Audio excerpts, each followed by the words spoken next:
We're with Josue Muñiz, who preached 2 Sundays ago on Encounters with Jesus. We've done a series called Encounters with Jesus where we saw Nicodemus and the woman at the well, a juxtaposition of the two. And then we saw Zacchaeus and the blind beggar, again, both of them needing sight.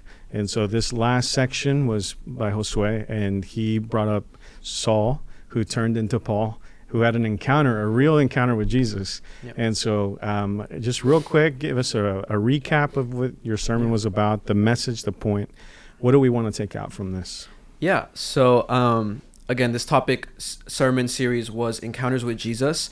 And I think one of the main reasons why I chose Paul was because he had one of the most radical transformations ever, not even in the Bible, but I just think in the history of mankind, where you see, and I used the example during my sermon of, I told the crowd or the congregation, think about a person in your life who you grew up with probably, who is just a completely different person than the person you know now. And so I think Paul is a perfect example of that, because he came from a background of really killing Christians, of persecuting the Christian church, into just a radical change into one of the most significant figures in the Bible. Amen. Right? Who led out the true will of God.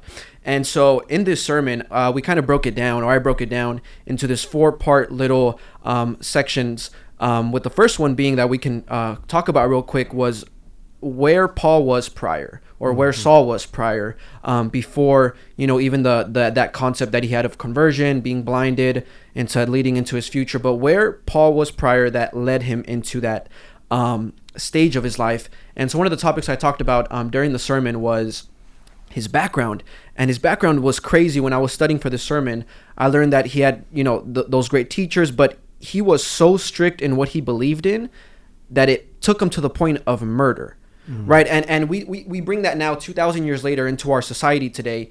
And we all believe someone, or we all believe something. People that are watching this, maybe if they're not even Christians, they believe in something.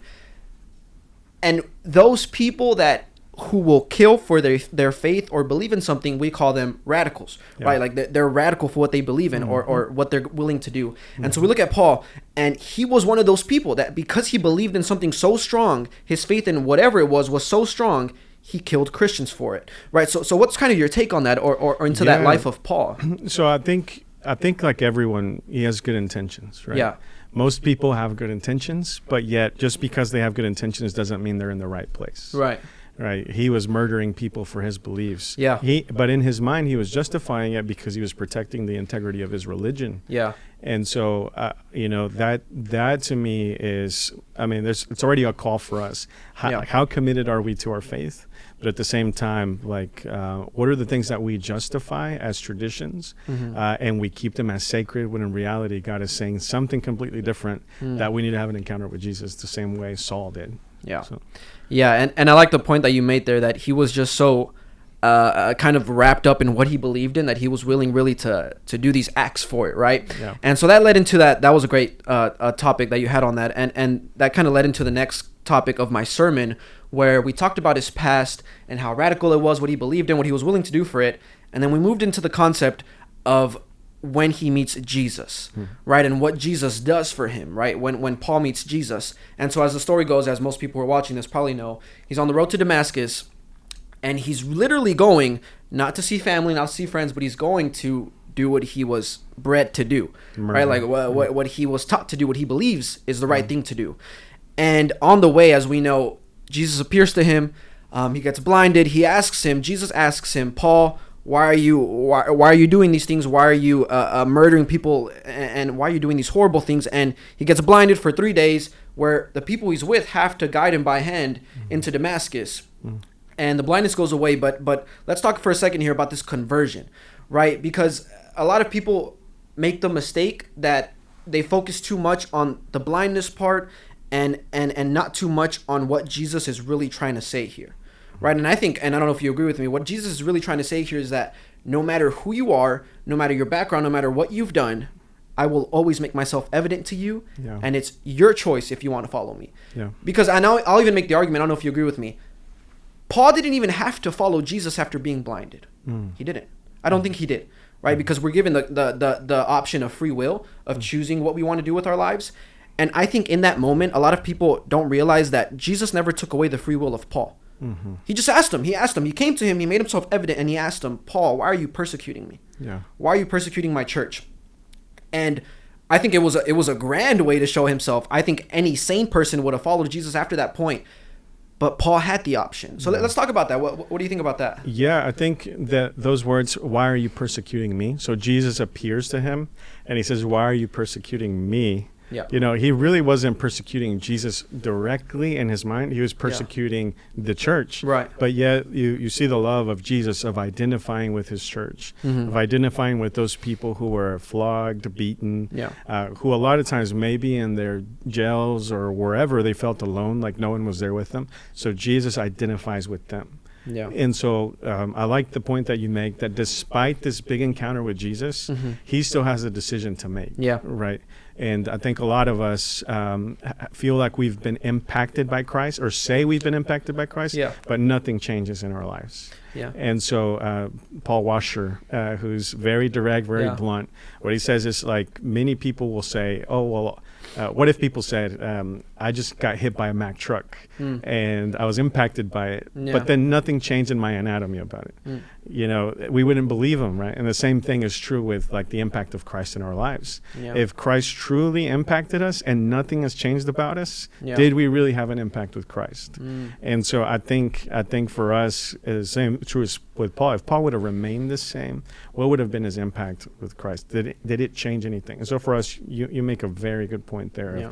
Despite maybe some of us have seeing God at work in our lives, but never taking that decision to say, well, now I'm leaving what I knew before, the identity that I had in religion or whatever, and I'm going to attribute and assign it to Christ now. Now my identity is in him. Yeah, and I like that. And one of the concepts I also introduced when I was preaching, or it's not a concept, one of the things I said was a lot of the times we remember from our past these aha moments that we've had, right? Where God, believer or not, if you're watching this, if you're a believer or not, we've all had these aha moments where it was either we were at a low point in our lives, maybe life-threatening, maybe just something drastic happened, and we stopped for a second in the craziness and busyness of life, and we realized, okay, God, you're obviously here. What do you want from me, right?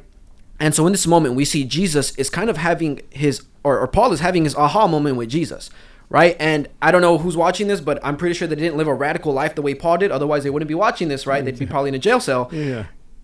And yet, Paul chooses from his aha moment to say, I'm going to follow you. And you made the point that we all have our aha moments, but a lot of the times we choose not to follow Jesus after them, right?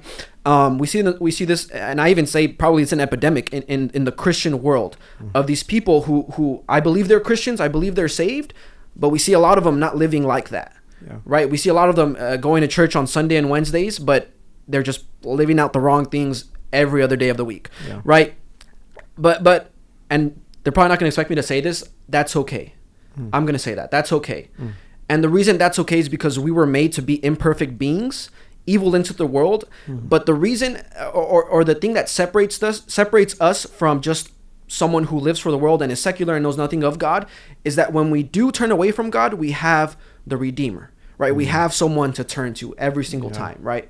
And I say that not because we can fall into this repetitive nature of I'm going to sin and ask for forgiveness. I'm going to sin and ask for forgiveness. It's to learn, right? The point of why God offers us forgiveness is not so we can keep asking for it. It's so, hey, bro, like you're sinning a lot. God, this is God saying, bro, you're sinning a lot. Please, let's just make sure it's less and less and less. And there's this thing I used to say all the time, back when I used to do like Bible studies at other churches, and I used to say, live life, sinning less for the purpose of sinlessness. It took me a while there. I haven't said it in a minute. But you get what I'm saying? You want to eventually just be not sinless, because that's impossible. But where you feel just so guilty for sinning. And if people heard you did something, it's just like, that's not the Josue I know. That's not the David I know. It's almost like that concept of living above reproach. Right? Well, here with Paul, what you see is he decides to make Jesus Lord of his life. And I think a lot of people want Jesus as a friend. as someone who's a good teacher, who has good principles. Yeah. But here Paul decides to make Jesus Lord. That decision you talked about. Yeah.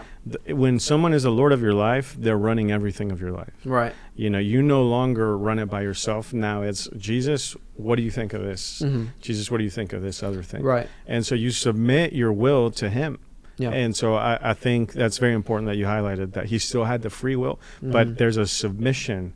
And a lot of people feel like you might be tied up, right? Yeah. Like that surrendering to someone ties you up. But in reality, that's when you're the most free, because that's what you were created for. Right. It's like you look at a fish that's swimming in water. Yeah. Is a fish less free outside the water? No, they're dead, right? Yeah. You know, they were created for this freedom within restraint. So there is good freedom within restraint. And so I think that's part of surrendering to Jesus. Yeah. And I love that point.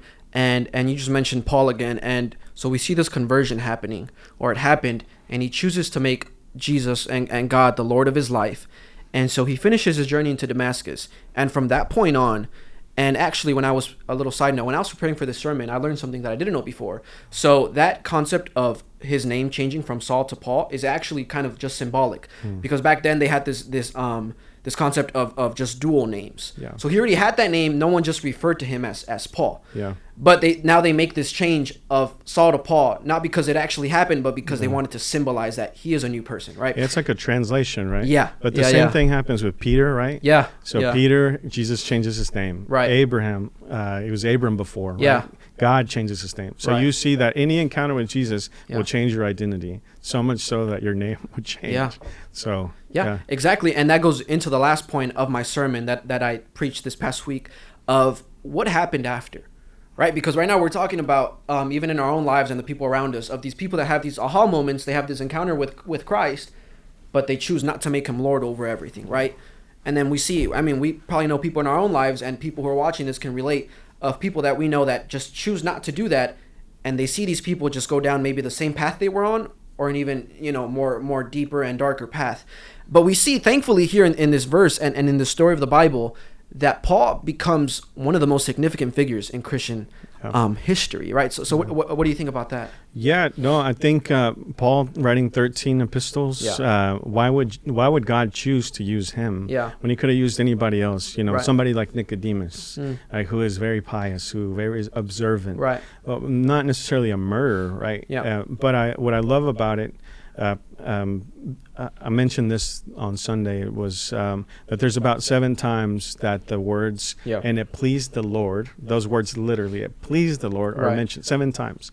And so one of those times is it pleased the Lord to reveal himself to Paul. So this is in Galatians. It pleased the Lord to reveal himself to this horrible human being, murderer. It pleased the Lord too. But there's a reason behind that.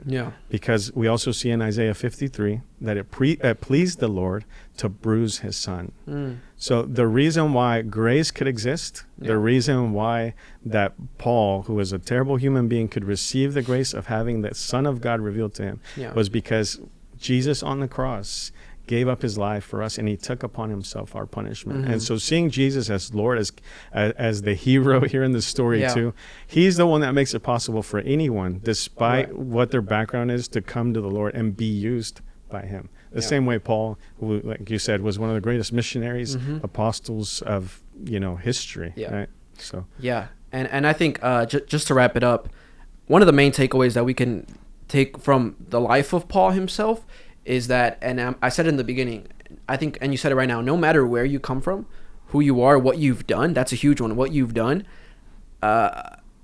you have the chance to follow God at any point in your life, whether you are 20, whether you are 33, whether you are 90 on your deathbed, right? You have the opportunity to say, Lord, you are ruler over my life. But then it's up to you, and this goes into the concept of sanctification, of choosing daily to wake up and say, God, I want you in my life today. Right, to walk in sanctification. But yeah, any last thoughts, David, before we close? No, I think you did a great job of showing us this encounter with Jesus. Again, remembering that every encounter with Jesus, 1, makes an impact, and then 2, you have a decision to make. Exactly. Where is this? How is this going to change you? Right. Do you decide to continue on the same path you were on, or if you were truly moved by him, how has this changed you? And we see it with Paul. He gave up his life. Yeah. right? He ends up dying a prisoner, for the sake of the gospel. Yeah. He even says, I consider it all as loss, Yeah. for the sake of the glory of God. So like Right.